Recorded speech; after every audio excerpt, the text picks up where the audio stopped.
Bismillahirrahmanirrahim. Assalamualaikum warahmatullahi wabarakatuh. Apa kabar ayahanda dan bunda? Alhamdulillah kita masih diberi kesempatan oleh Allah untuk berbagi informasi yang sangat penting. Kali ini terkait dengan pasal 23 Konvensi Hak Anak menyangkut anak-anak penyandang disabilitas. Sebagaimana kita ketahui, Indonesia telah meratifikasi Konvensi Hak Anak sejak tanggal 25 Agustus tahun 1990 melalui keputusan Presiden nomor 36 tahun 1990. Apa poin penting yang ditekankan oleh pasal 23 ini? Yaitu setiap anak penyandang disabilitas harus menikmati kehidupan terbaik di masyarakat. Pemerintah harus menghilangkan semua hambatan bagi anak-anak penyandang disabilitas untuk menjadi mandiri dan berpartisipasi aktif dalam masyarakat. Bila ayahanda dan bunda merujuk pada Undang-Undang nomor 39 tahun 1999 tentang hak asasi manusia, di sana secara tegas dan jelas apa yang perlu dilakukan oleh pemerintah untuk memastikan anak-anak penyandang disabilitas itu terakses ke pendidikan, pengembangan diri, dan untuk memastikan layanan kesehatannya. Lalu apa juga yang perlu kita ketahui peraturan perundangan yang mengatur tentang anak-anak penyandang disabilitas? Untuk itu ayahanda dan bunda bila berkenan tolong ambil Undang-Undang nomor 19 tahun 2011 tentang pengesahan konvensi mengenai hak-hak penyandang disabilitas. Di sana juga secara tegas dan jelas definisi yang terkait dengan disabilitas itu apa. Yang kedua adalah Undang-Undang nomor 8 tahun 2016 tentang penyandang disabilitas. Undang-undang ini yang kemudian menjadi salah satu undang-undang yang menghapuskan yang sebelumnya ada undang-undang tentang penyandang cacat. Jadi sejak dilahirkannya kedua undang-undang ini semakin jelas, tegas, yang kita gunakan adalah istilah penyandang disabilitas. Apa yang perlu kita upayakan untuk memastikan agar anak-anak ini tetap terakses ke berbagai fasilitas, baik itu yang dimiliki oleh pemerintah maupun oleh swasta?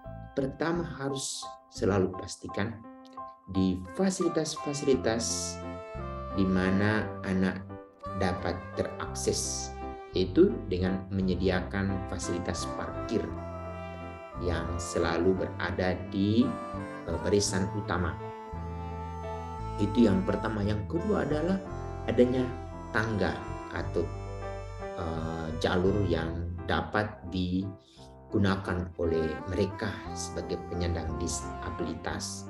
Lalu yang ketiga adalah toilet. Toilet ini bila kita melihat fasilitas-fasilitas yang ada di bandara internasional seperti di Soekarno-Hatta atau di berbagai bandara seperti Juanda, Balikpapan, Medan atau Deli Serdang, atau bandara-bandara yang terakhir dibuat pada masa pemerintahan ini sudah mengakomodasi fasilitas untuk penyandang disabilitas. Ini menjadi poin penting yang harus kita pastikan. Bagaimana dengan fasilitas-fasilitas yang ada di kantor ibu bapak, begitu juga dengan yang baik di pemerintah maupun yang ada di swasta.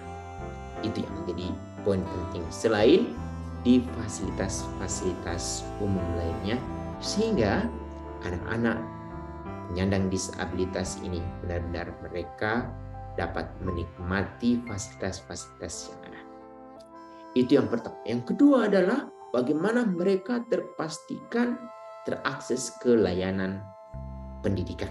Nah, layanan pendidikan ini yang kemudian yang perlu kita garis bawahi bahwa pemerintah dengan berbagai peraturan sudah menegaskan bahwa 1% dari jumlah pegawai itu merekrut mereka yang penyandang disabilitas. Nah, bagaimana kalau sejak dari awal anak-anak itu terakses ke pendidikan, otomatis mereka dapat mengisi slot yang sudah disediakan. Bagaimana sebaliknya? Ini yang menjadi tantangan bagi kita. Yang kedua adalah bagaimana memastikan anak-anak ini terakses ke layanan kesehatan, baik itu di tingkat pertama seperti puskesmas, lalu kemudian beranjak ke rumah sakit. Nah, itu otomatis mereka terfasilitasi dan mereka terlayani sebagai kelompok prioritas. Kemudian bagaimana kita memastikan anak-anak penyandang disabilitas dengan kemampuan para pekerja sosial yang melakukan asesmen itu akan menemukan apa yang menjadi bakat dan minat mereka. Bakat dan minat mereka ini kemudian difasilitasi sehingga mereka berkembang dirinya, dan melalui bakat minat yang terfasilitasi ini akhirnya anak memiliki keunggulan yang kemudian keunggulan ini menjadi modal bagi mereka untuk mengisi kegiatan-kegiatan keseharian di mereka, sehingga mereka menjadi individu yang percaya diri dan mereka sangat diharapkan, dibutuhkan di masyarakat. Untuk itu butuh dampingan, bimbingan dari berbagai pihak, terutama dengan menggunakan asesmen pekerja sosial. Bapak Ibu dapat mengetahui apa yang perlu Ibu Bapak fasilitas terhadap anak-anak tersebut. Lalu kemudian bagaimana Bapak Ibu yang ada di layanan pendidikan, di layanan kesehatan, dan di layanan publik lain juga mulai memperhatikan hasil asesmen ini. Ini menjadi poin penting.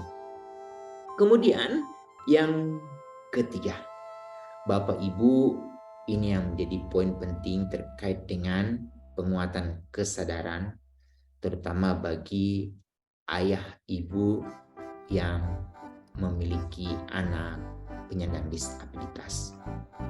Berbagi informasi kepada orang lain itu menjadi penting, sehingga setiap orang yang ada di sekitar kita atau sekitar anak kita itu memiliki pemahaman, pengetahuan yang sama, lalu kemudian mereka dapat bersikap seperti apa terhadap anak-anak kita.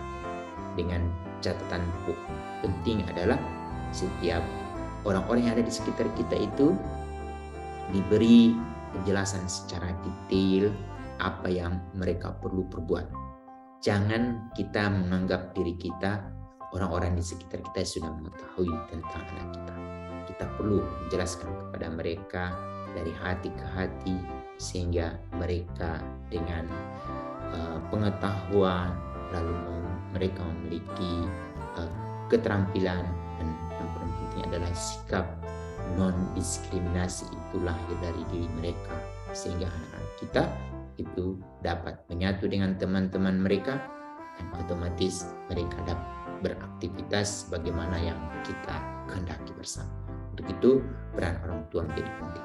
Lalu terakhir, ini juga menjadi hal yang perlu kita dorong terus-menerus, bagaimana kita memastikan anak-anak penyandang disabilitas tidak mengalami bullying. Untuk itu dengan kita mengetahui bahwa anak kita memiliki keunggulan, insya Allah dengan keunggulannya itulah yang kemudian dia diingat, dikenal, diketahui oleh semua orang, sehingga apresiasi dari orang-orang sekitar anak, lalu penghormatan terhadap harkat martabat anak itu juga otomatis akan diterima oleh anak kita. Siapa lagi kalau bukan kita yang menggerakkan ini, dan siapa lagi kalau bukan kita yang menjelaskan ini semua kepada orang-orang sehingga mereka memiliki kesadaran yang sama, pemahaman yang sama untuk selalu menghormati, menghargai anak-anak penyandang disabilitas. Demikian sampai di sini uraian kami, semoga bermanfaat. Assalamualaikum warahmatullahi wabarakatuh.